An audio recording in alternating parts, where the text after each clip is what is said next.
this way. This is our actually backstage. We're going to do a webcast. We just need to move everybody over. Congressman Conyers is going to be standing here in about 8 minutes. And make yourself at home. Thank you. Thank you. So she was asking if you knew Harriet Bill Taylor. Bill Taylor, yes. He was a friend of Joe Rouse, and they wrote the 64 Civil Rights. Bill Taylor has spoken at our school. I think has he died not too long ago? We're doing a live stream for you. And Harriet was a judge. And the speakers are going to stand around. Harriet Joe's going to move. Was Henry Taylor also? Yes. I don't think I She was terrific. Just, that's actually, that's Peter. He's the guy who put it all on. So you can also right there. Did you say hi to Congressman Conyers? He's going to come and go. I think we're running a bill.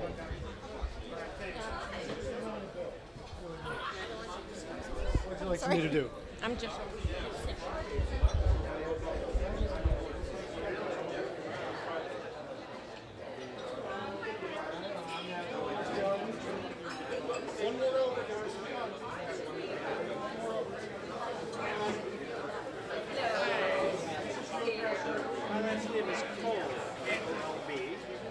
So if we're right here, does that work?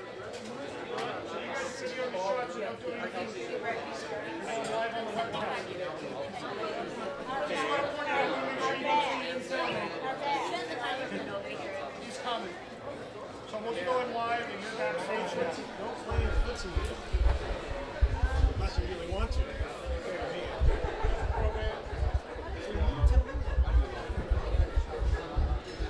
Clear the stage.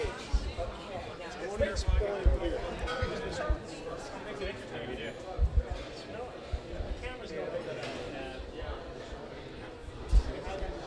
I would say dollar for dollar, PDA has accomplished more than any group in America.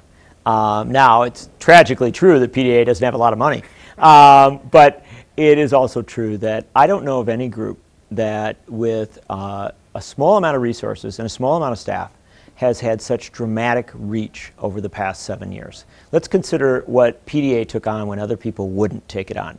PDA went out in 2004, 2005 with an absolutely unapologetic anti-war message. PDA was saying bring the troops home from Iraq and Afghanistan at a time when many Democratic politicians weren't even talking about a full withdrawal from Iraq. So it took the forefront in the foreign policy debate. Then PDA had the genius of connecting the struggle on Medicare, Medicaid, Social Security, which it recognized was coming on strong even in 2005, 2006, when Bush first went after these things, and also the greater battle for health care reform, and to come up with that wonderful slogan, healthcare not warfare.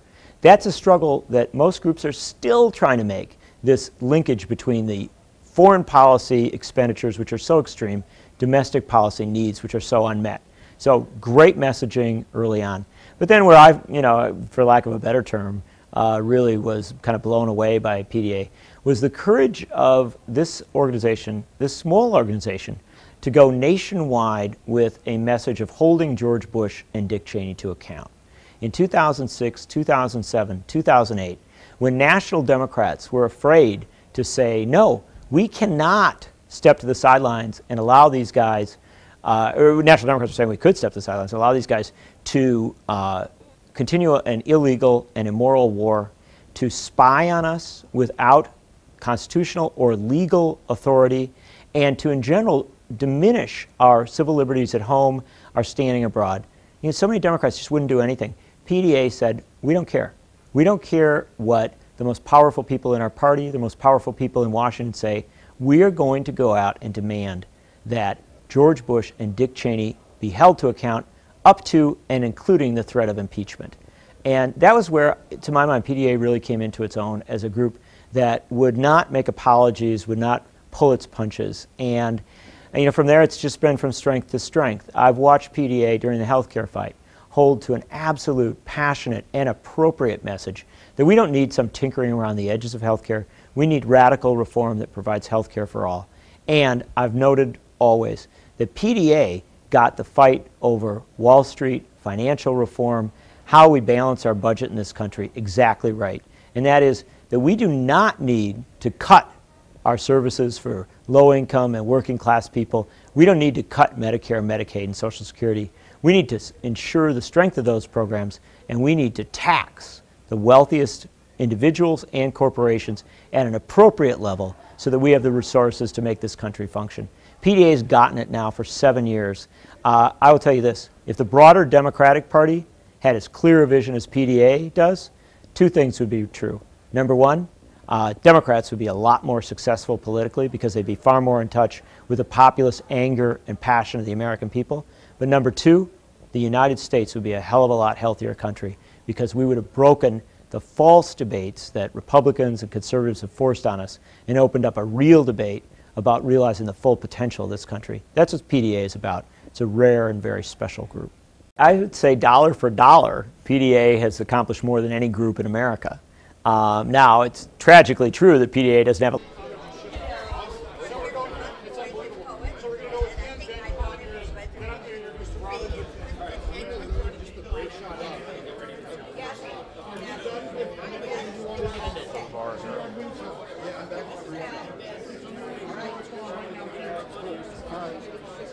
Tim, are you going to be introducing people? Pardon me? Are you going to be introducing them? Yes.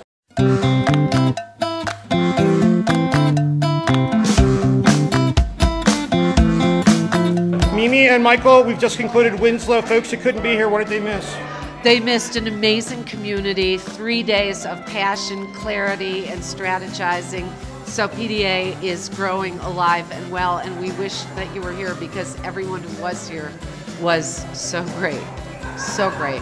But we know you're out there and you've got our back and we've got yours. Michael, what they miss? New alliances, new friendships, strengthening of the old, and an extraordinary group of people committed to changing the world and taking our country back.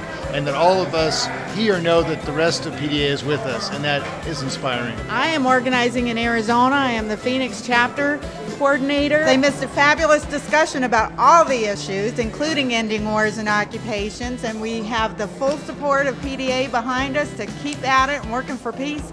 I especially want to thank Barbara Lee, who keeps fighting for peace and justice. I'm the Washington State Coordinator. I'm working hard to get the organization up and running there.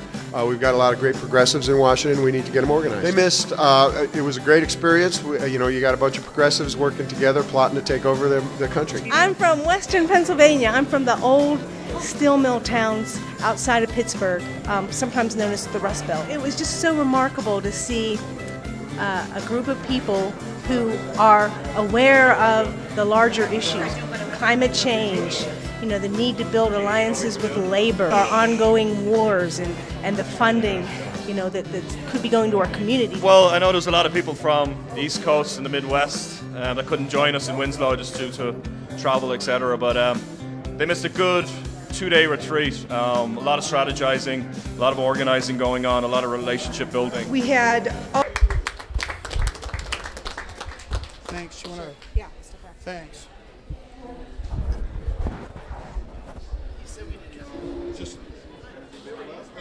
That's just starting. No, it's ending. So just give me a thumbs up to go. Good evening. I'm Tim Carpenter with Progressive Democrats of America. We want to welcome those of you who are watching tonight on our webcast. For those of you who wondered if PDA could deliver 121 letters to district offices and organize an event here in D.C., I have good news for you. We are on schedule. Our first guest tonight, we promise, with some surprises, and it's not often that you get to invite a friend of yours who makes it all the way up here in Washington. We talk about inside, outside in Progressive Democrats of America, and the person I want to introduce first is truly somebody I met on the outside. In 1986, we began marching from Los Angeles to Washington, D.C., calling for global nuclear disarmament. And this was long before Gorbachev and the summit with President Reagan, and he was with us all the way. And since then, he's continued in his fight both inside and outside the Democratic Party. He's one of the newest members to Congress, probably one that you all know for his bold actions, for he is starting with Alan Grayson to help hold our president accountable, to organize our grassroots, and he was the one we were helping today to cover his letter. He comes from my hometown out of California, Congressman Mark Topeko. Please welcome Mark to the stage, to the webcast, and to Busboys and Poets. Mark. Thank you. Thank you. Thank you, Tim. Thank you, Mark. Thank you. It always seems like yesterday that Tim and I were working on this quixotic project to take 5,000 people from Los Angeles to Washington, D.C. to protest the buildup under Ronald Reagan of our nuclear arsenal. And it was on that project, that campaign, where I learned some of the skills that got me here to the Congress. So I look upon those days with great fondness. But I want to thank everyone here in this room and everyone that is watching this webcast for getting behind the Grayson Takano letter. I helped deliver at the White House last week 2.3 million signatures.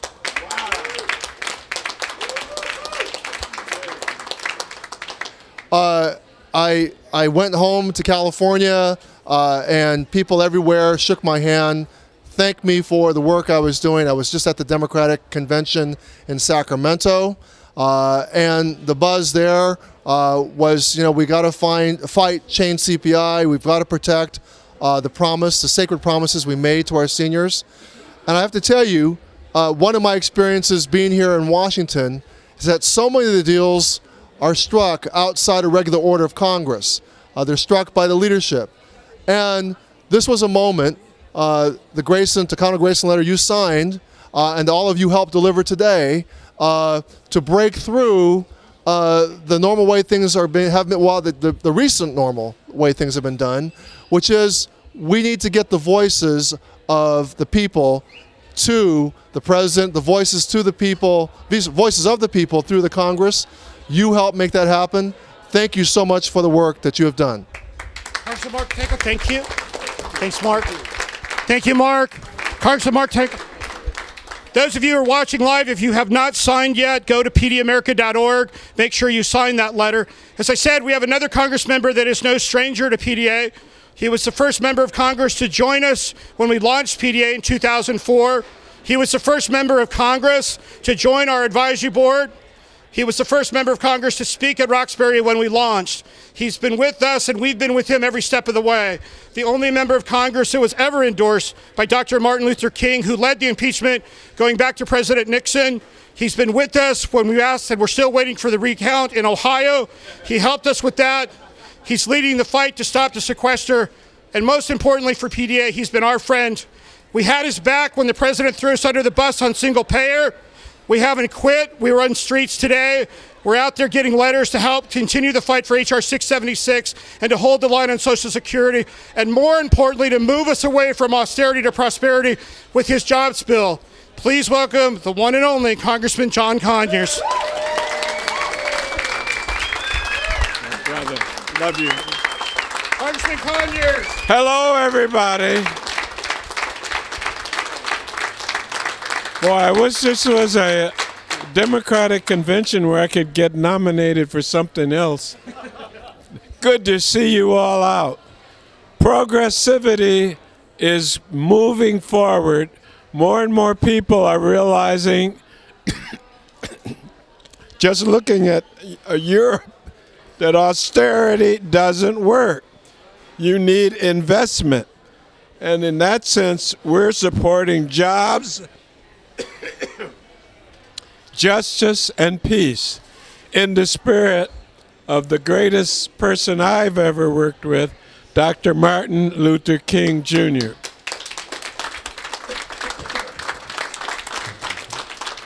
And in addition to me and my new colleague, we've got Reverend Yearwood with us. Give him a round of applause. And in addition to this, we have my oldest son, John Conyers III, with us. Give him a hand. Come on, stand next to me. So what we're doing here tonight... I'm going to give you 2 mics to hold. You get to hold 2. Okay.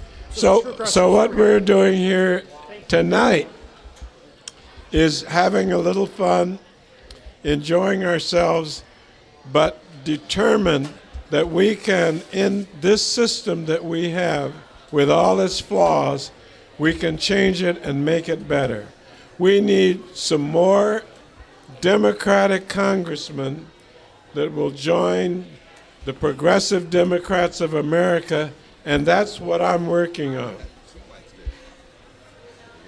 Cheers. Oh, this is water.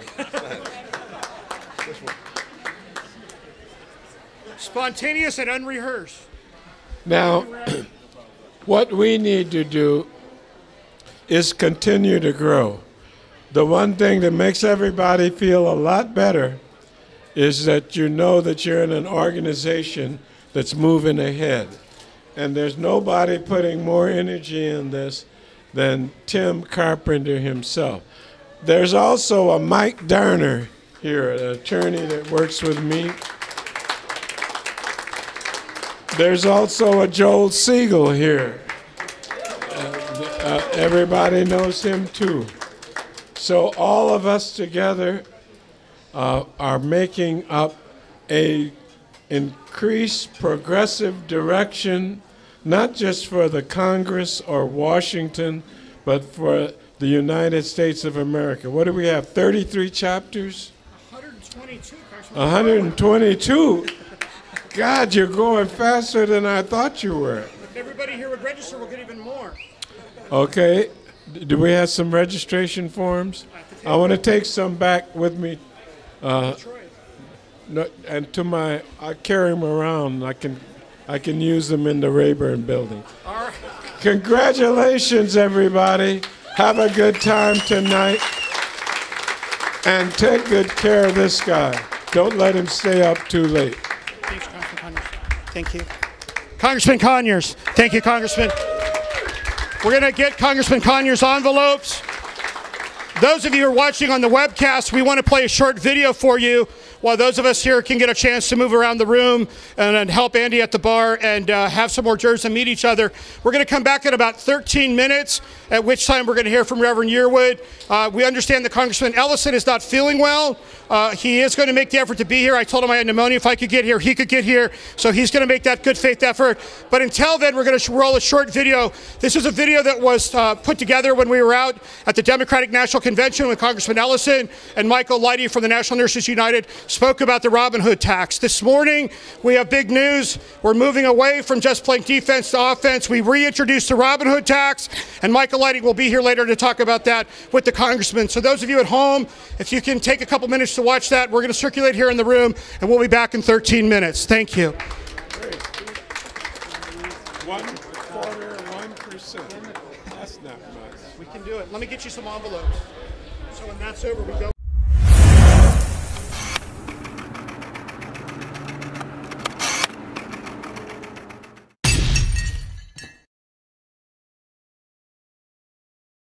So let's talk a little bit about an issue here, and it's a big issue.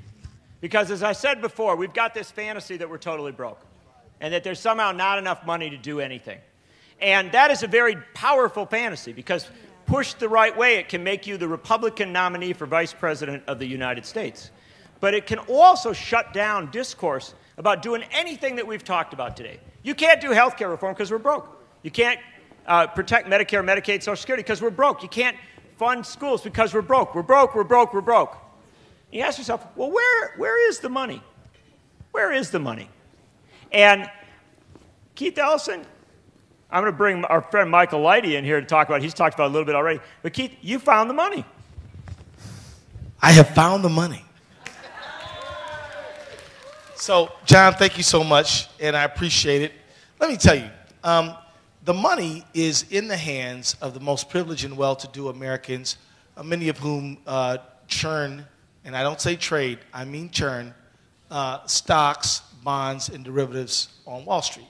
So one of the ways for us as Americans to recoup the money is to tax them when they do these churning of these financial assets.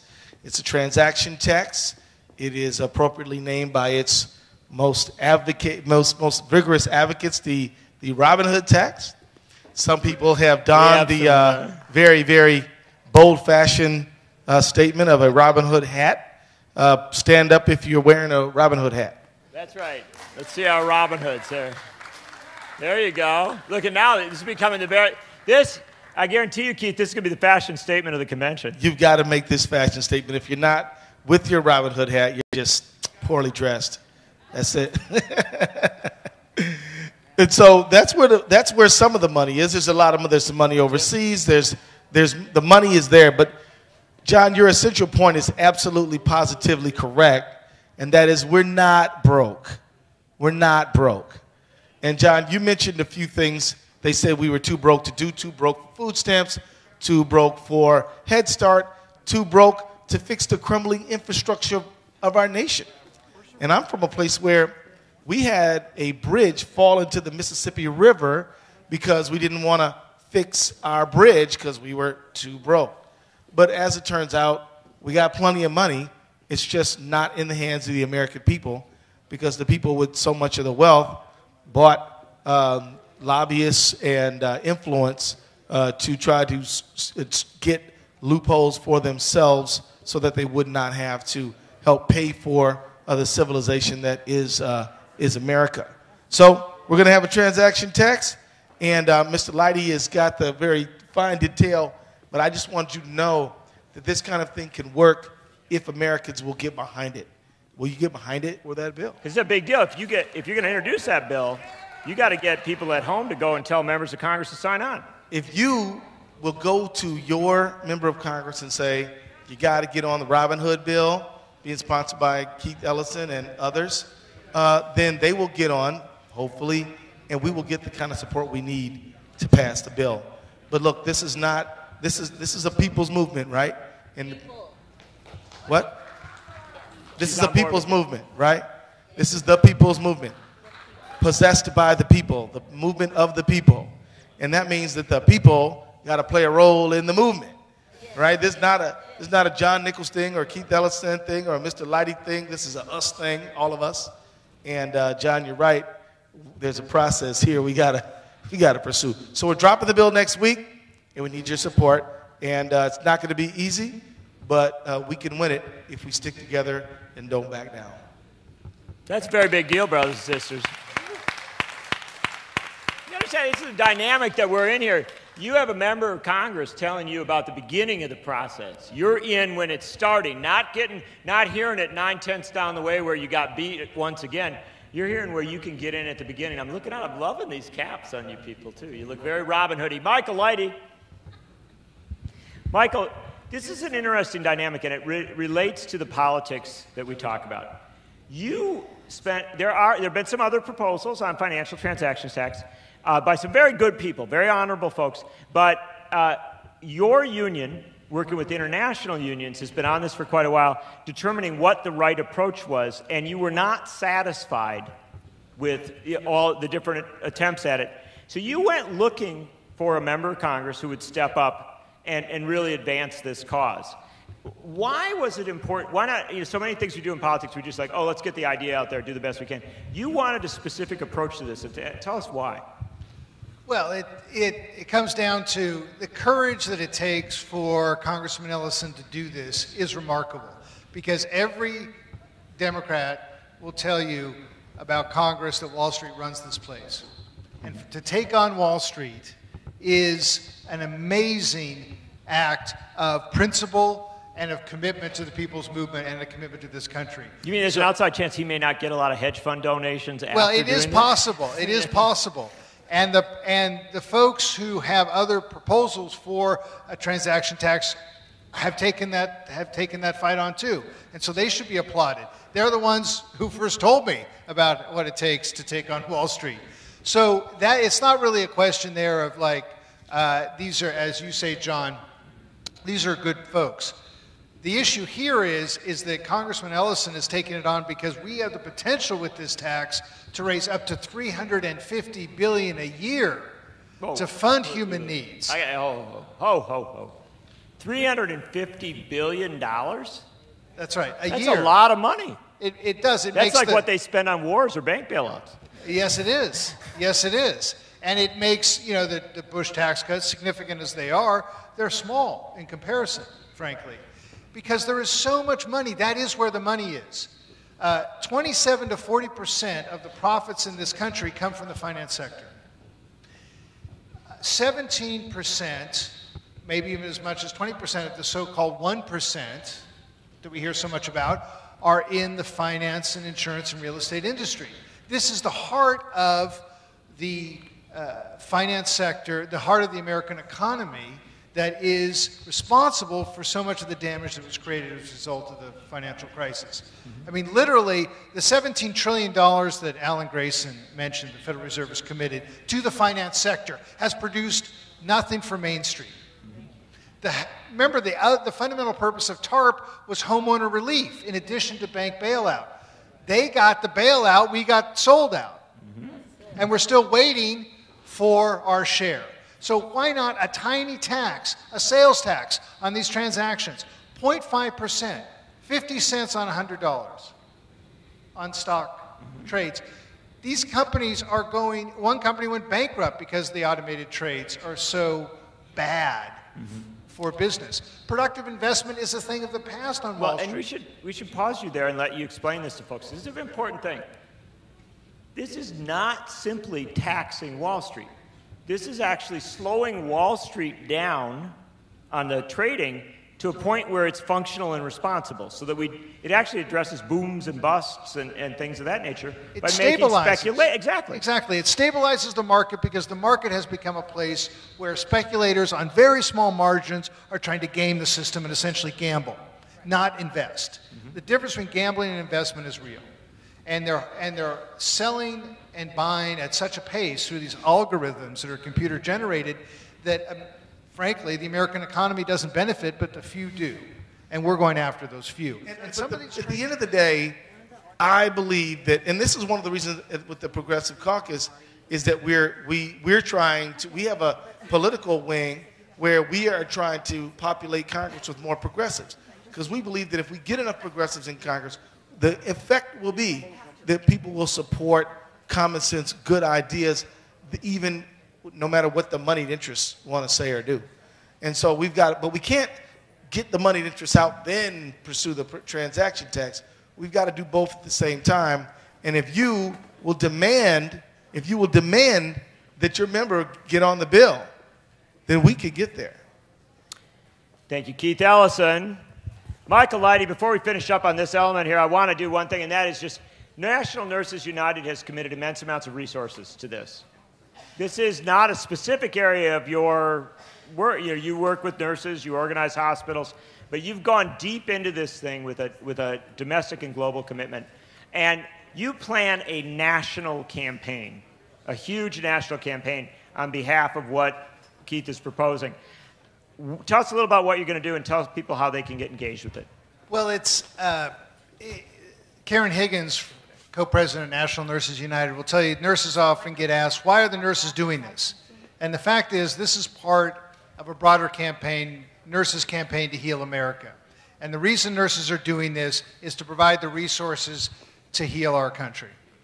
We know a better world is possible, and now we know how to pay for it. And nurses live with that commitment, rooted in their values of caring and compassion, building community every day. They never give up. That's what they do. That's what you know they do when you've been in the hospital. They bring that passion and commitment to this issue because they know who has the money and they know we need to take it back for our country. What we're doing, PDA has already done brown bag vigils. They do them every month. They've done a brown bag vigil on this issue, including this issue, going to district offices and members of Congress, asking them to sign on to the Ellison bill. Inclusive Prosperity Act is its formal title. We call it the Robin Hood tax. This bill, we've done 50 visits to congressional offices around the country on this bill during the August work period. We're working with Congressman Ellison's office to get those folks on the bill when he introduces it next week.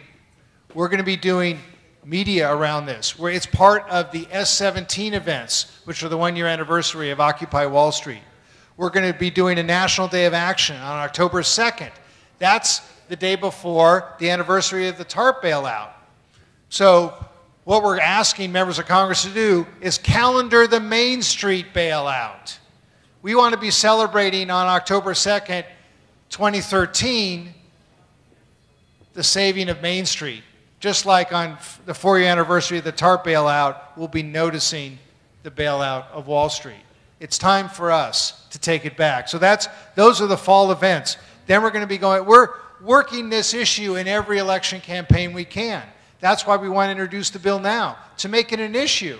We think it should be on the table when Congress looks at how they're going to fund these essential services, how they're going to create jobs in this country, how they're going to rebuild the infrastructure of this country, how they're going to guarantee health care in this country, secure retirement. This should be on the table. Not cutting Medicaid, not cutting food stamps, tax Wall Street. And that's the national movement we're going to build with Congressman Ellison and with all of you.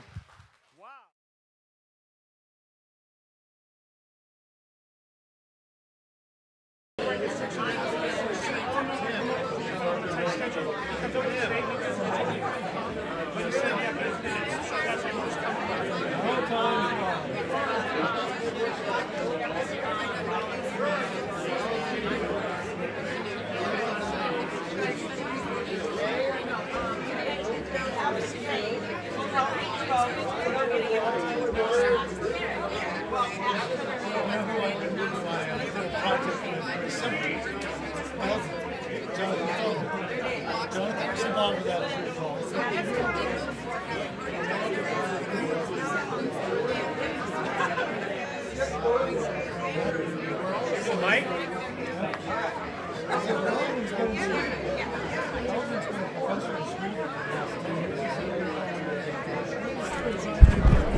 Excuse me.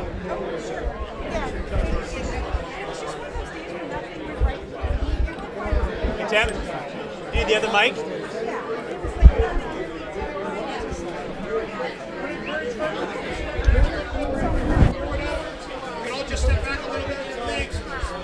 Hey, you.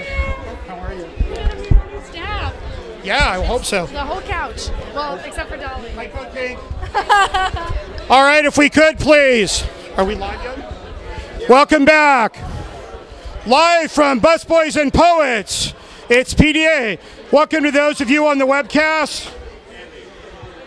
If we could, please, we'd like to get everybody focused for a moment. We're going to bring up, if you could, we're live at Busboys and Poets with a dead mic. Spontaneous and unrehearsed.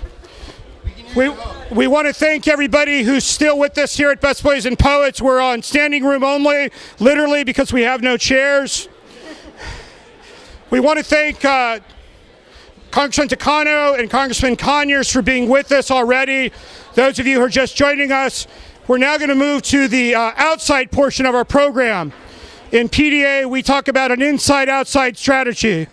We believe that in order to bring about real change, we have to work both on the inside and the outside. So since you were last with us, joining us as part of our outside is our Code Pink contingent. We want to welcome Code Pink for being here tonight. We have our contingent from National Nurses United who have joined us.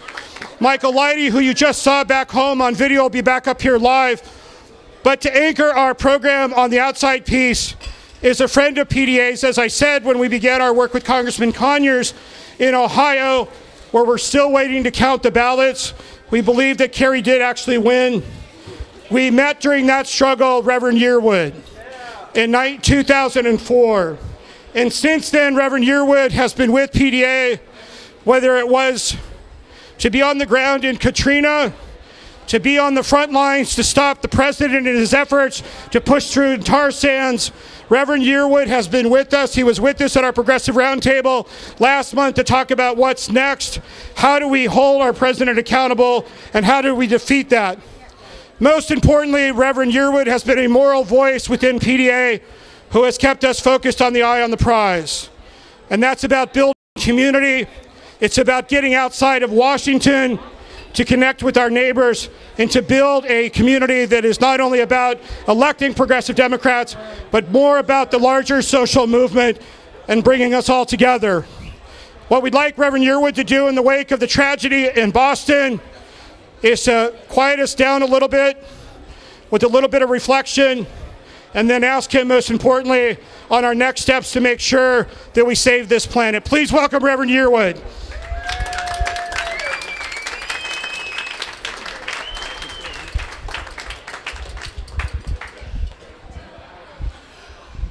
So,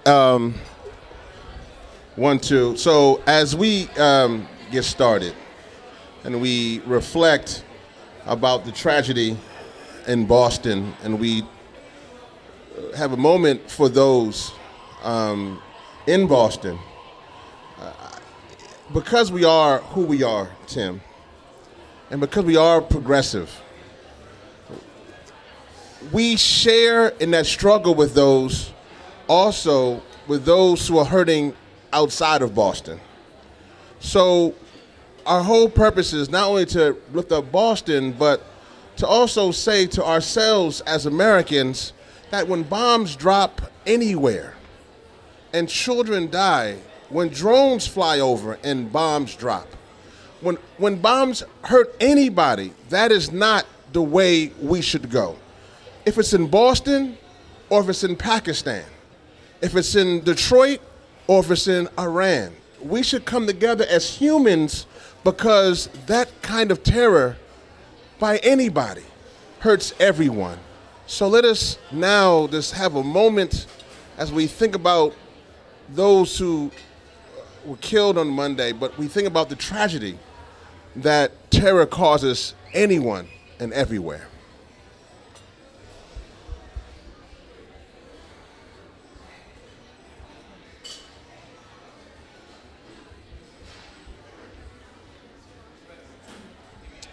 Thank you. Thank you. So first, I just want to say this is a wonderful, let me just give it up for PDA. Please, give it up. In the background, I've made a new friend from Washington State, my oysterman here, who's going to give me a good round of applause. So you make sure, so if you don't share, he's going to help me out here and make it happen. But let me just say this about PDA. PDA, Progressive Democrats of America, you are critical right now for what you are doing. You're critical for this reason. You're critical because right now we need to hold accountable Democrats. We need to ensure that Democrats remain progressive, particularly Democrats who have said they are progressive. It's very important that when they get into Congress, they must hold the line as progressives. They must hold our values. They must hold what we want, what we say regarding health care for all, regarding jobs for all, regarding that we must fight for our environment. We must fight poverty and pollution at the same time. They must hold the line against war and terror, either foreign or domestic. They must remain progressive all the way through. And they can't flip-flop. You must be that voice that tickles those members of Congress to tell them if they're getting too far to the middle or getting too far to the right. You must be there, PDA, to remind them what they were sent there for.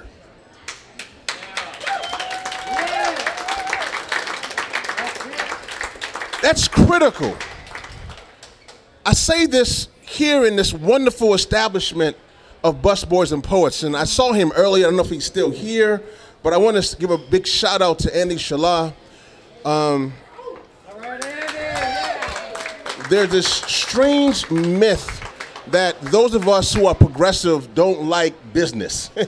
We like business. Most of us work, we make a living, we like money, we like to spend money. We're spending money right now. So we love that, but we want businesses and corporations who are responsible to the community. Andy Shala has been a beacon and an example that you can make money in America, but you can also be there for your community. This idea that you can only exploit people to make a buck is an erroneous idea that does not matter. Andy Shala now is expanding. I mean, if you're here in D.C., and I know that there are those who are watching all around the country, but Andy Shala has created this establishment that has not only does it have the best food, and it has the best service, but it is a place where we can come and dialogue. There are books, there are things that we can do here at Busboys and Poets. He has created a business that can serve the people. And that's so important because so many times we're told as progressives that we're anti-business or we're anti-jobs. And that is so far from the truth. Give it one time again for Andy Shalom.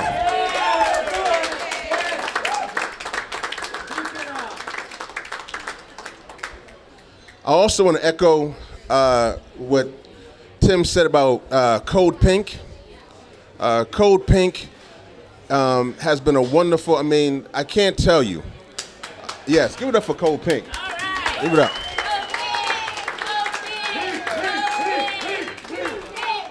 Code Pink as an organization has just been outstanding as far as, again, holding those in Congress accountable. I've been around Code Pink. I've marched with Code Pink. I've been arrested with Code Pink. Sometimes when I didn't get arrested, found myself in handcuffs with Code Pink. Always on the right side of justice. But the thing here is that they have not stopped. And I want to thank Code Pink for their continuity of effort, because that's so important in this movement. So many people start out moving forward and get excited for a season. And then when the season gets difficult, they then begin to roll back. And I want to thank Code Pink and so many groups like them who have maintained continuity of effort. I also just want to say before I get started, two people I want to point out. Steve Cobble. All right, Steve. Yeah. Steve Cobble is somebody who is wonderful. He worked with Reverend Jesse Jackson, and in his role, he was fantastic as far as organizing in that role, but also he's just a brain. He's an amazing as far as dealing with strategy and telling us certain things. I also want to talk to Joe Siegel, who was with John Conyers' office, but has been our person on the hip for He just left recently, and Joe, we love you for what you did in that place, and that's the beginnings of the inside-outside approach. So many people get a job on Capitol Hill, and when they get this job, they're thinking that I can go on Capitol Hill and make a change and a difference. They think when they leave Kansas or they leave Florida or they leave Virginia or North Carolina, they think that, wow, I'm going to go to Capitol Hill and I'm going to be there to help this congressperson make a change. But when we see so many times they get there and they get their Blackberries or their iPhones and they walk around, and there's something where they forget about the people back home. I'm not talking about those on the right or even on the left. I'm just saying there's something that is lost. And then people became numbers, and they become fact sheets. And in that process, they lose what it means to fight for our community. If you're on Capitol Hill today, you are there for a reason, particularly if you're fighting for our people. Do not forget why you're there. Do not become the status quo. Do not just get into Capitol Hill just to just be a doormat for a member of Congress. You are there for a reason. And it's so critical for you to be that voice piece. And it's not for the members of Congress, but those who work for members of Congress, Tim. For them to be there so they can not just come and shuttle us around. But this inside outside, and for those who are wondering, I'm wearing my hat says no KXL.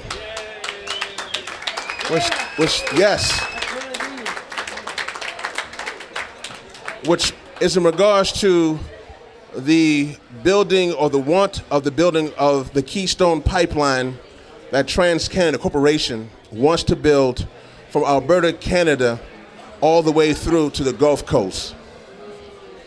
Let me say this, as scientist Jim Hansen said, if that pipeline is built, it really is game over for our climate, which means game over for humanity. Let me say this. Tomorrow in Nebraska, there will be meetings in Grand Island where people will be meeting to discuss the Keystone Pipeline. And the State Department is now taking comments as we speak. Many organizations are asking for you, wherever you may be, to give comments, to let your word be heard so we can say in a collective voice, no to the Keystone XL pipeline.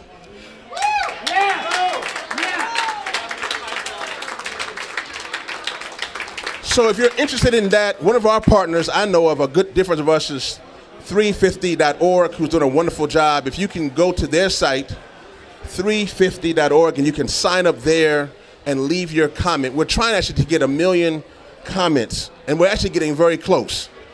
2 months ago from today, on February 17th, many of you remember, you were with us outside the White House, and it was very cold.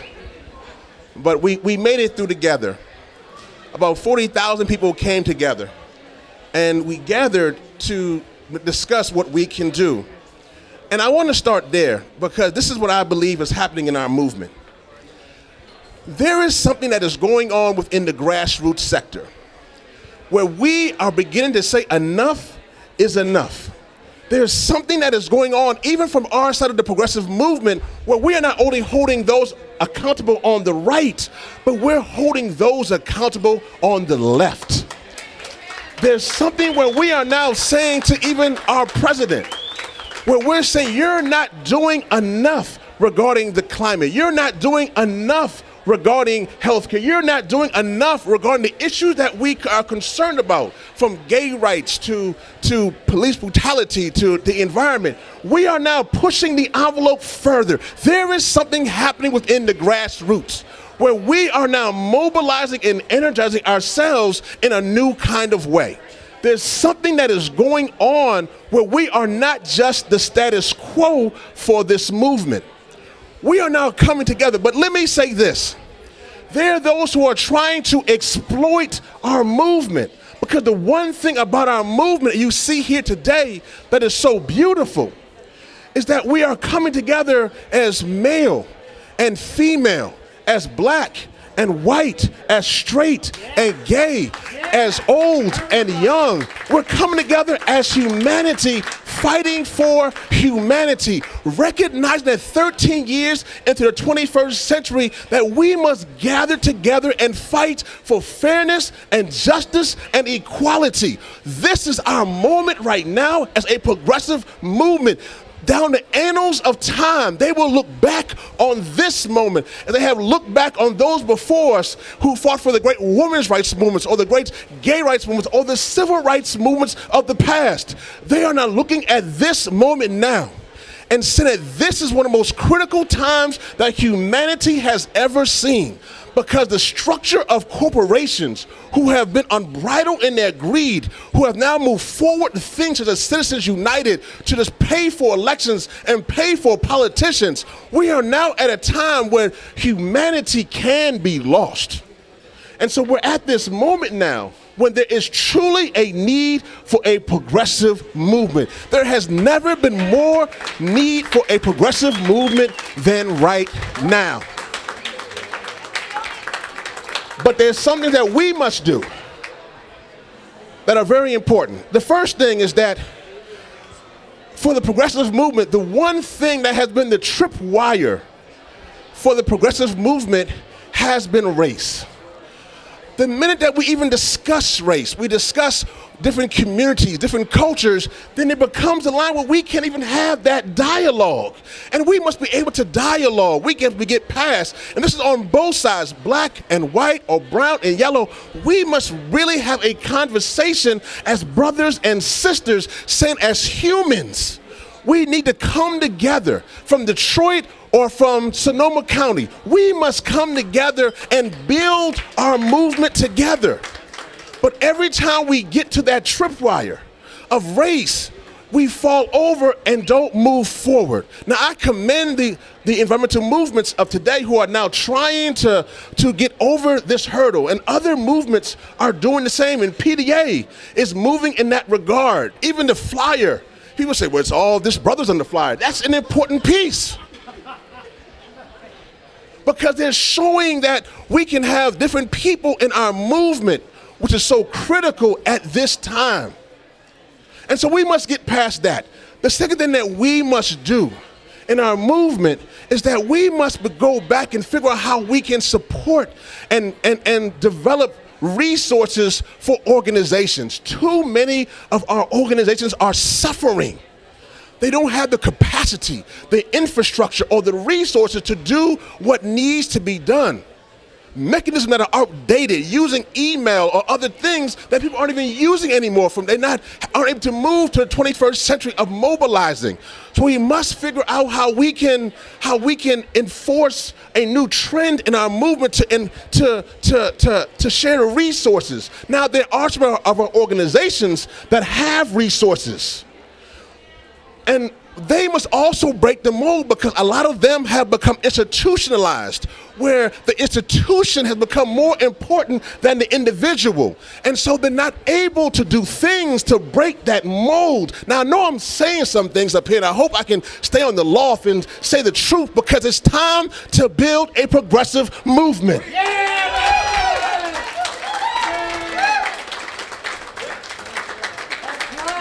And we have to build an inside-outside approach to this process, where we have those inside the halls of Congress and those who are outside on the corners in Nebraska. From the streets to the suites, we must build a movement that can shake those to the core of their being, to know that we are serious.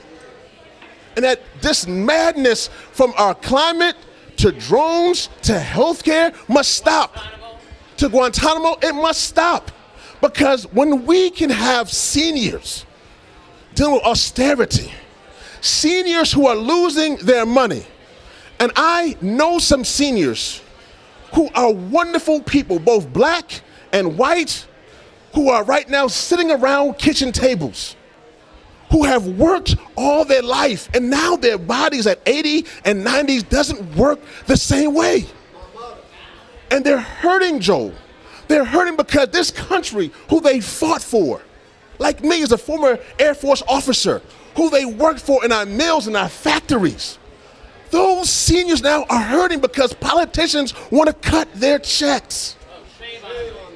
They don't want to give them the resources to go to the hospital. And they're dying in pain. They're dying in embarrassment, because if you know some seniors, they're very proud and they've come a long way and they don't want to ask for handouts, but now they're in a situation where their own country has turned their back. This is not a right or a left, but this is about humanity.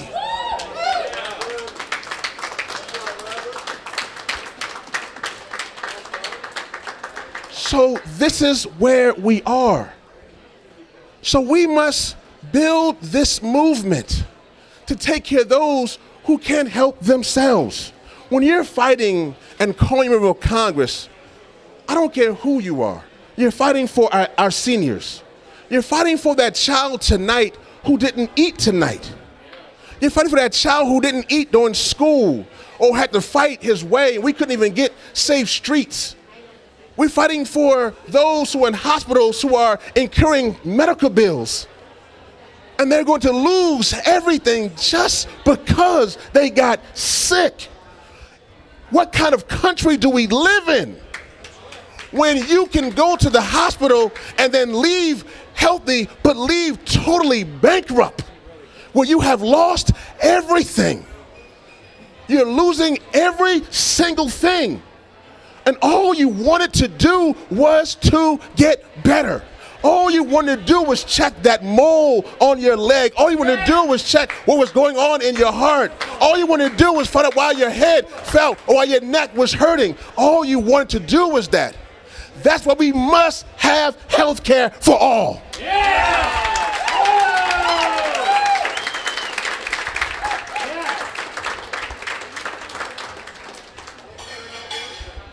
I close with this. We are living in a time in history that I know if Dr. King was here today, he would say that our moment right now is more important than it was in the 60s. Let me explain. In the 60s, the moment was that a brother like me probably couldn't speak in places like this. And you had to drink from different water fountains and go in different hotels. We were dealing with segregation and dealing with a culture that you were being judged truly by your color and not your content. A horrible place. But we changed that. We organized in Selma, in Durham, we're organized in LA, to even in Kansas. And we built this country now where now we have, I watched the news in Boston, now you have a black governor talking with a black president. A wonderful accomplishment, a wonderful. But at the same time, you now have a country where corporations have called all-out war on the citizens of this country and our world. Corporations have said it is more important to empower our bottom line than it is for those who live in this country. We now have a society where we have those now who says it is more important for me to have 4 and 5 mansions, 2 Ferraris, to have 3 yachts, and to have homes on every coast of the world, while people suffer and starve in the richest country in the world. I don't know about you, but I'm not going to stand by while there are those who are in Guantanamo who haven't even had a trial. I don't know about you, but I'm not going to stand around, Andy, while there are children being bombed by drones. I don't know about you, but Joel, when there are people who are in hospitals and they're going bankrupt because they don't have health care. Tim, I don't know about you, but I don't want to be in a country or deal with a country or not have us impact a country when they are more concerned about cutting away from health care and putting more money toward warfare. That is not the kind of world or country that we need to exist. We are humans on this beautiful planet called Earth, and it is a beautiful, beautiful planet. It is a place that is amazing. It is amazing. But we as humans can come together and make this place better, or it will not exist. Now, I know you came for a little discussion in a loft at Busboys Poets, but this truly is a moment that our children's children will look back, and they will look back at this first part of this decade, and they will say that that generation did not give in. They fought against those who want to enslave and to impoverish. They didn't give up. They got arrested when they had to get arrested. They fought against pipelines when they had to fight against pipelines. This generation fought, Joel, for freedom and for justice. We fought for our grandmas and for those over in Southeast or those in Detroit. We're not going to stop. We can't stop. This is our moment. This is not a game. This truly is life or death. The way we organize determines if somebody lives or if they die. And I have faith in you as a progressive movement that we will come together as a united front to stand against those who want to send our people back. We will stand together as a united front the world has never seen. Black and white and brown and yellow and red and male and female and straight and gay. We will stand together as those from Iran and America and from Venezuela to France. We will stand as humans rising up. Let them know. Power to the people. Thank you. I'm going to put you on the spot. What's up? I'm going to ask for some money. Oh, okay. Reverend Yearwood. The only way we can follow that up is to ask Reverend Yearwood to help us dig a little bit deeper. Rev, the hardest part is to ask those who have already given so much to give a little bit more. But there are envelopes being passed around right now. We hope everybody can take an envelope. Hang on to this. Take one, please. Take one, please. Thank you. Thank you. If we can, hold on to that envelope yet. Those of you who are watching on the webcast, shh, no, shh. Hang on. Hang on. We'll be right there. Just hang on. If we could, we want to ask those of you who are watching, we've got one more speaker, and then Congressman Ellison is on his way, but this is an important moment for us to ask Reverend Yearwood. The only other person that can probably follow Reverend Yearwood is Reverend Yearwood. So we're going to ask Reverend Yearwood the importance to ask those of you who have given so much, if you can dig a little deeper, to hang on to that envelope for a moment. And those of you who are watching online right now, to please get ready to join us online to help us dig a little bit deeper. And we're going to ask Reverend Yearwood the importance of all of us giving a little bit so that we can keep this thing moving. Reverend Yearwood? No, definitely. Thank you. Thank you, Tim. So I know it's hard, and I know it's tough times. But this is the reason why we must give. There are two reasons. One, we must give because we must sow a seed that informs those who are organizing how important this moment is. When they get resources and get dollars, that actually does a quickening. It does something when somebody gives and they say, listen, we know what you're doing and I'm already a part of this movement and I want to give. So we must give. I know it's hard. I know in our movement, we don't have sometimes all the dollars that we should have, but sometimes even $1. Now I'm going back to maybe my old church days, but even $1 or $5, and Annie knows this, it takes those small steps to give. The second thing is this. Now this is from my component, but you know, I work with young people. The one thing that we've lost in our movement, what we must give, is this. Too many times our movement has, and there's nothing wrong with foundations. Nothing wrong with foundations. There's some great people at foundations. But we've actually become so dependent on foundations that now organizations are only spending their time trying to solicit money from foundations. And they're not then talking to the people. See, what it used to be that our movements were at a position where we could give to the organization, and then if foundations gave on top of that, it would empower. But now one of our problems is that organizations are now only relying upon foundations or even corporations for their resources. And when you only rely upon foundations or even corporations, then when something happens, how can you speak out against that same entity once they've given you resources?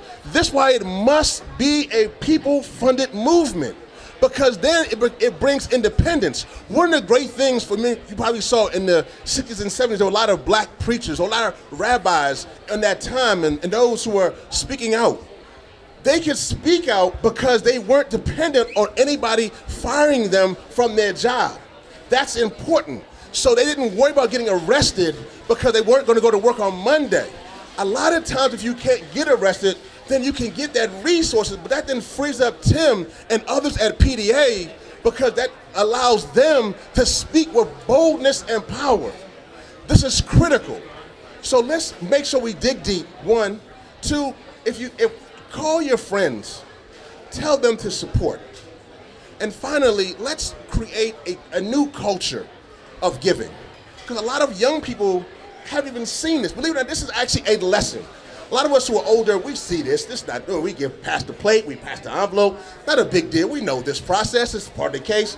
But believe it, for me, for my generation, those who are, from the 70s or those in the 80s or 90s, they haven't seen, that's why this is so important to them. They haven't seen this part. The young folks over here very closely and say, well, this is so important because it's hard to dig deep in your pocket and to sometimes leave with nothing and put it all into the envelope. But we're also training a new generation to be self-reliant, to build their movements for themselves. We can do it, but it only can take place through infrastructure and resources. That's the way we will build movements in the 21st century. Thank you. Thank you, brother. Thank you. Reverend Yearwood, Joe Libertelli and Jeannie are going to move around and collect your envelopes. Now's the time, please, if you can fill out your envelopes.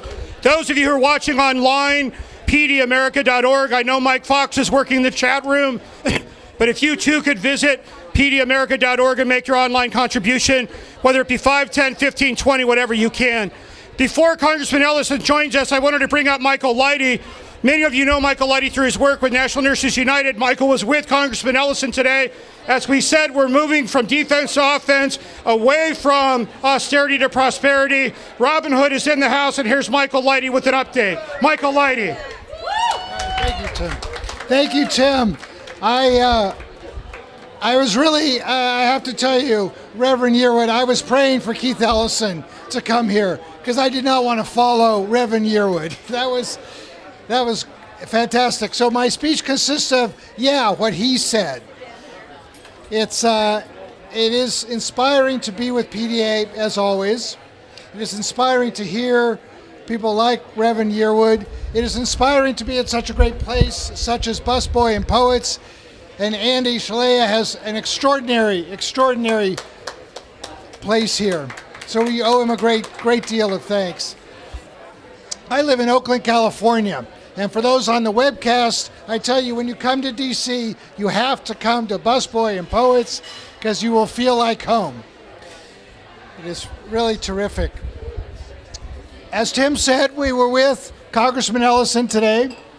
We were in front of the Capitol, and we were on the offensive. We were there for the Robin Hood tax. We were there for H.R. 1579. H.R. 1579. A small tax on Wall Street that can literally transform our economy. A tax that can make it possible to have guaranteed health care, that can make it possible to have living wage jobs, a secure retirement, that we can provide affordable housing and quality public education. That is the promise of the Wall Street tax. And it's a tax not on the people, as we're reminded this week, as we've given the IRS their due, but it is a tax for the people. These guys on Wall Street, one commodity trading firm recently bought back shares. They bought back shares worth $1.6 billion. They're going to distribute the proceeds of that buyback to 700 employees who are equity partners. One company, over $1 million each. Not in compensation, but just in a bonus. Just an untaxed little extra. That's the kind of money that is being taken away from seniors, that's being taken away from our young people in the form of student debt, that is being taken out of our communities. And that money we can take back. And that's the promise of H.R. 1579. Let's do it. All right. So what we want to do, we're going to be out there on the streets on Saturday, this Saturday, 12 noon in front of the IMF and World Bank. In front of the IMF and World Bank, we're going to march, and we're going to march past the White House, and we're going to march past the Treasury Department. We kind of think of the Treasury Department as a subsidiary of Citicorp. Jack Lewin, CEO. He's out there, he's going to Europe. Jack Lew is going to Europe and tell them, oh, don't tax financial transactions. Don't generate that money for your economy. Oh, well, do you have a better idea, Jack? Maybe it's a Cayman Islands tax haven. And that is unacceptable. In fact, the 11 countries in Europe are instituting a tax on financial transactions, and that tax is going to be paid by Wall Street traders. But they're going to be paying it not to the U.S. They're going to be paying it to France and Germany. So it's not a question of when we're going to have a Wall Street tax. It's a question of how we're going to have a Wall Street tax, and is it going to benefit the U.S.? And the answer is, on Saturday, the answer is yes, because we're going to be there when the G20 finance ministers are meeting. Those finance ministers, a majority of those countries, have a tax on financial transactions. But the U.S. is an international outlier. One could say outlaw, if one wanted to. Not a single person responsible for the financial crisis has gone to jail. Not a single person has gone to jail for destroying our economy. And yet, 93% of the increase in net income since 2010 has gone to the top 1%. Thank you, Tim. The top 1% since the bailout. Since the bailout has benefited from this economy that they wrecked, and they're reaping the benefits as it rebuilds. It is time for the banks to pay us back. It is time for the banks to pay us back. Yes, it is. Now, what kind of country, as Reverend Yearwood said, would take food out of the hands of seniors by instituting the chain CPI at a time when they let Wall Street criminals go free and continue to profit without even paying back the communities that they have destroyed? What kind of country do we live in? Morally bankrupt. Morally bankrupt. It is corporate owned. And that corporate power is unrelenting unless we take it back. And it requires a movement that changes the consciousness of our people. And we are all in this together. And if we needed a reminder of how we are in this together, I am so proud to work for the National Nurses United, nurses who are in Boston at the time of the bombing on Monday, at the finish line, and immediately stepped in to give health, aid, and comfort to the injured. And those nurses are the moral leaders of this movement. And those of us who work for the National Nurses United have the honor of working with them. Their persistence, their dedication, their humanity, Reverend, is an inspiration to us every single day. And they have seen the healing that needs to take place in our communities. And when the crisis hit, they saw people going without health care, cutting their meds in half, a rise in asthma and stress-related conditions. And their response was a Main Street contract with the American people that says we can rebuild our communities and we can tax Wall Street to fund that. And people ask us, well, why do the nurses care? The nurses care because they are taking care of the people who are suffering. That is why they care. That is what they do. I'm reminded at this time of tragedy in Boston, and a tragedy that occurs in so many parts of the world every day. A tragedy sometimes caused by drones and our own military. A tragedy where innocent lives are lost. And that tragedy reminds me that now is the time where we will mourn those who have passed, but we will fight like hell for the living. And that is what the Robin Hood tax is about. That is why we are so proud to work with Congressman Ellison on H.R. 1579. Because we, like nurses, we will never give up. We will never give up on our communities. We will never give up fighting those corporations who insist that their power is greater than ours. And it is not. It is our power. It is the power of the people that will take our country back. And I am so proud to be working with PDA and being a part of PDA to make that happen. Thank you very much. Thank you, Michael. Michael Leidy. As we said when we began the program, we were going to begin our inside-outside work, and I believe that Reverend Yearwood has certainly covered the outside piece for us, and as Michael has just indicated, the importance of the inside-outside. Those of you who were not with us earlier tonight, we had Congressman and Congressman Conyers who were with us earlier as part of the inside group that's been working to help us build a progressive majority. We're going to end up tonight with the friend of PDA who was with us in 2008 when we were at the Democratic National Convention. He stood with us then. He was with us when we were out at the Democratic National Convention this last time out in Charlotte. He was with us in taking the lead and reintroducing the Robin Hood tax, as Michael Lighty indicated earlier today. And like myself, he's not at 100%. He picked himself up off the sickbed to be here tonight, to go the extra mile for us. So please join me, those of you at home, as we conclude our program with the guy who's holding the line on Social Security, who's taking the fight to the president for all of the progressives with Raul Grijalva, the co-chair of the Progressive Caucus. Please welcome Congressman Keith Ellison. Right on schedule. Thank you, brother. Hey everybody, how's it going? Well, let me tell you, you have every reason to be encouraged, every reason to be feeling good, every reason to believe that the fate of the American people and people worldwide is in good hands because it's in your hands. You know?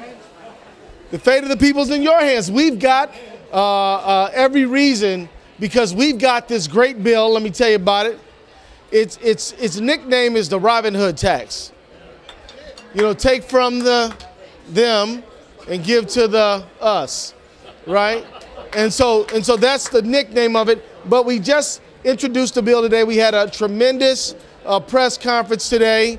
And the bill basically says that on stock trades, derivative trades, bonds, we have a very small sales tax on these transactions. And it ends up getting us about $300 billion a year. So that's a lot of money, right? Over the course of 10 years, that's like $1 trillion.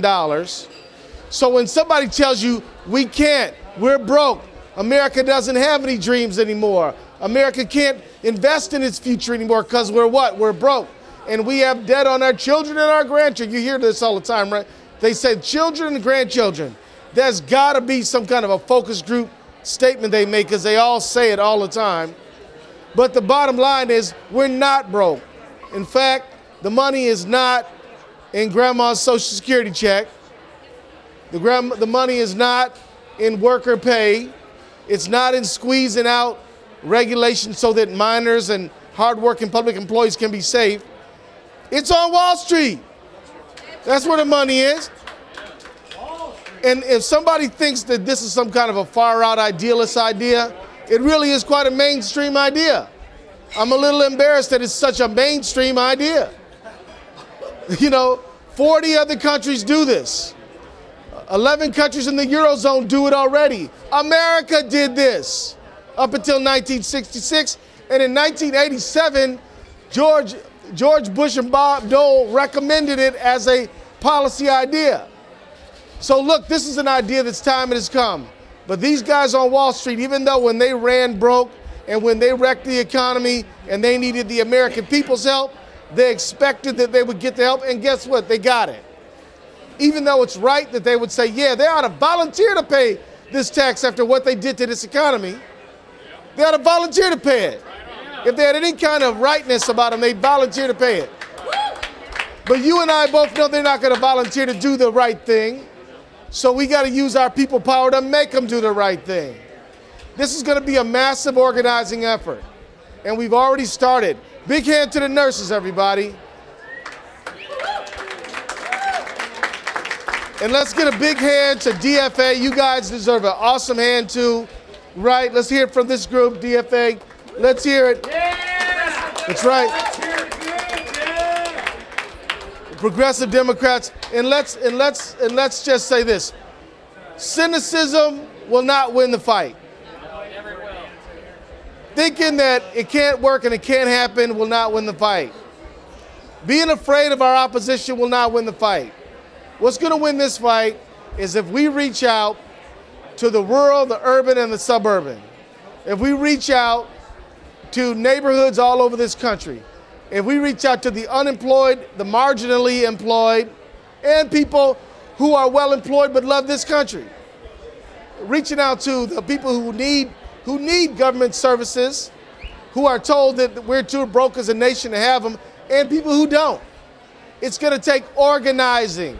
electronic organizing, online organizing, net roots organizing, but also some good old-fashioned knocking on the door, getting on the telephone kind of organizing. We're going to need organizing, and we're going to need a lot of persistence. And let me just tell you, we can do it. We have every reason to believe we can do it because we come from good stuff. Let me wrap up by just asking you a question. What would happen if Susan B. Anthony said, you know, this women's rights stuff is hard, you know, it's taking too long. I don't have the backbone to fight this fight. We'd all be worse off for it, wouldn't we? What if Martin Luther King said, you know what, man, I'd already did a bunch of marches and they didn't work after I did Montgomery. We didn't get rid of segregation in one big march, so I'm tired. No, the people who made this country great, the people whose heirs we are. You hear what I just said? Whose heirs we are. We are their heirs. We have inherited from them. We're made of mighty stuff. And they didn't back down, they didn't quit. And they kept fighting no matter what. Remember, even after Martin Luther King lost his life, those garbage workers kept striking. And they won that strike. And you and I got to have the same kind of dogged commitment to make sure that we restore some economic vitality and get some real money in the coffers of this nation.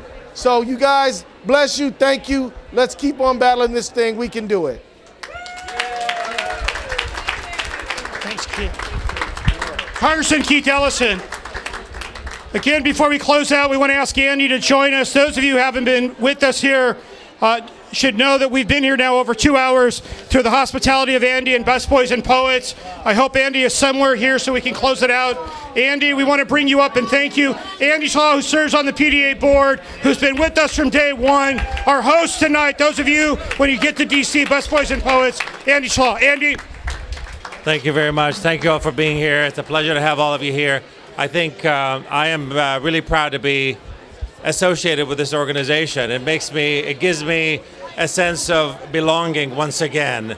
I feel I became an American by choice. So it's always, I feel like I'm more American than anybody else because I made a choice to be American. Most of you were born into it. I chose to be in it. So with that in mind, I want to make sure that America holds to its values, holds to what it stands for, and an organization like PDA is doing exactly just that. Yesterday was the Emancipation Proclamation celebrations or commemorations that took place here in D.C. You know, D.C. got its Emancipation Proclamation earlier than the rest of the country. So in 1862, April 16, Abraham Lincoln signed a declaration. It's called the Compensated Emancipation Day of D.C.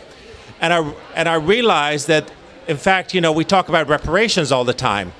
Well, and the minute you say reparations, people get really, really upset because they think, what are you trying to do? Change the paradigm, change all that stuff. Now during that time in 1862, there were reparations, actually, that happened. There were 3,100 slaves that were freed, and there were reparations, but the reparations went to the owners of the slaves. So the owners of the slaves got reparations because they released their slaves from bondage, which I think says a lot to me. So the Emancipation Proclamation has always been this bittersweet thing in my mind. I always think, like, to celebrate someone, a human being, to give another human being freedom sets a really, really bad precedence in how that relationship is going to continue forward. And I think that's the problem. We need to change the paradigm upon which this country was built. And unless we start doing that and thinking differently about how this country was built, we'll continue in this cycle of haves and have-nots and injustice all around. So I think the idea of supremacy really starts with that idea of someone giving freedom to someone else. Pretty soon I was thinking, like, why don't we have an amendment to allow us to breathe, and an amendment to allow us to eat, and an amendment to all of that? So it seems a little ridiculous. And I hope you all understand what I'm trying to say, because I think it's really important that an organization like PDA, for instance, is really trying to change the paradigm in how we do business.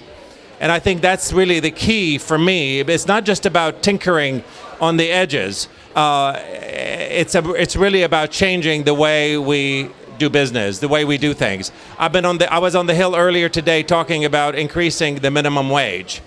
The idea of a minimum wage seems a little silly as well. You know, it's like, that's the least amount of money I'm going to pay you. And that's why I want you to work here. That's why I like you working here, which really doesn't make much sense either. So the idea of a minimum wage needs to change. The idea of mandatory sick leave also needs to happen. In this city, for instance, they just passed a law that says that people, that businesses have to give their employees mandatory sick leave, but it exempted tipped employees. So tipped employees are forced to work while they're sick, which doesn't make any sense because most tipped employees are serving your food. So I don't know about you, but I prefer them to be home if they're sick. So I think there are so many things that seem so strange, and we take them for granted as if that's just the way it is. We started a new alternative restaurant association, in fact, yesterday. It happened at our Hyattsville location. We got a group of restaurant owners to come together to set up an alternative to the National Restaurant Association, which we call the other NRA. The National Restaurant Association is in the business of getting small business out of business. Don't be fooled for a second that the National Restaurant Association represents anything but big business. They use small business to advance their agenda because it sounds really cute to be taking care of mom and pop businesses. But the agenda is to have Darden's and McDonald's and KFC's and everything else to be able to take over. So they use small business in order to advance their big business ideas and put small business out of business. So we decided they don't represent most small businesses, so we started something called RAISE. Restaurants, let's see, it just happened yesterday, and I got up there. It's Restaurant Advancing Industry Standards in Employment. Okay, so that's what we're doing. We're trying to advance industry standards in employment. And so we went today to Capitol Hill because the National Restaurant Association is actually lobbying today and tomorrow on Capitol Hill. We preempted them and went and did some lobbying ourselves. We went and spoke. George Miller and Donna Edwards were on our side, and they were speaking on this, and they were really pushing our agenda forward. So we spoke about the idea of having this alternative restaurant association. And I think it will take a lot of traction. We already have over 100 restaurants that have come on board, and we are looking to have many, many more join us because it's an idea whose time has come, and I think people are just going to realize. It's something else that I want to be able to join with PDA on this issue as well, because I think this is an equally important issue for all of us, because restaurants employ millions of people, and yet they are at the bottom of the employment standards. So I think we stand a chance to be able to change the paradigm and change the way we do business. So I want to thank you all for being here, and I want to turn it back to Tim. Thank you, Andy. We promised you a diverse program, and we thank Andy for his hospitality. A couple of housekeeping measures. Those of you who have not handed in your letters yet, your envelopes, Steve Shaft is moving around right now to collect.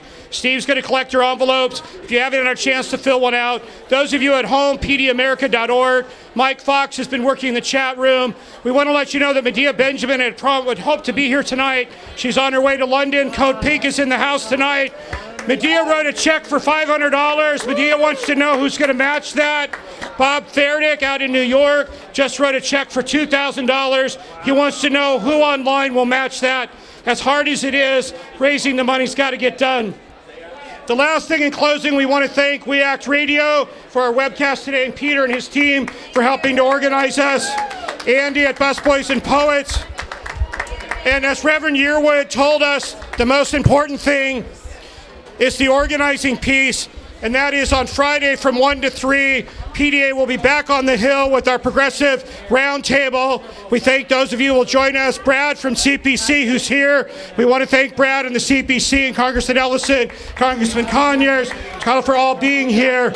And most importantly, for those of you who are watching, who gave up of your lunch today and delivered your letters to Congress, we close to ask those of you here and online, how many of you on the third Wednesday next month will go to your member of Congress and ask them to co-sponsor the Robin Hood tax? How many of you will go to your member of Congress and ask them to co-sponsor 676 single-payer health care? And finally, how many of you online will go to your member of Congress and tell them it's time to get out of Afghanistan, to bring our troops home, and to put the money to work here? Those of you who have not given online, we're going to roll a tape. Alan Grayson taped a message. We're going to play that for you now as we conclude the webcast. And again, we thank all of you here at Busboys and Poets. We'll see you in the streets and in the suites. Good night, and thank you.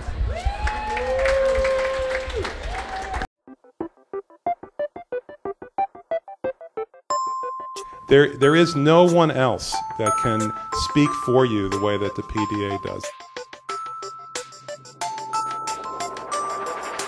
There's no other organization that fills this niche.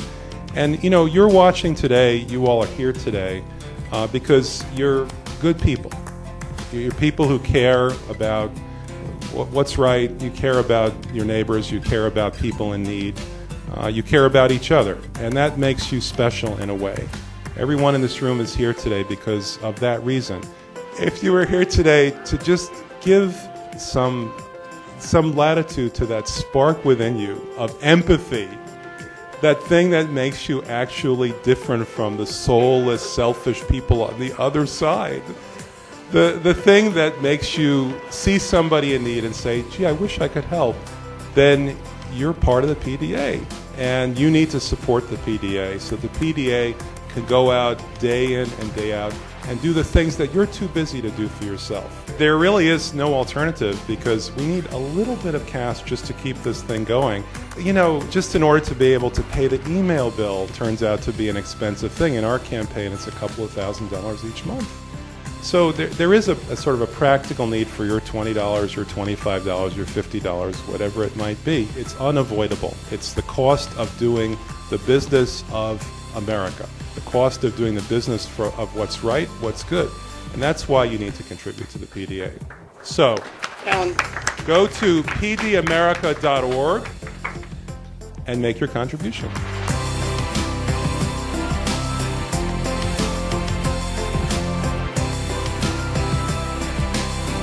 You know, it's that simple. You have to put your money where our mouths are.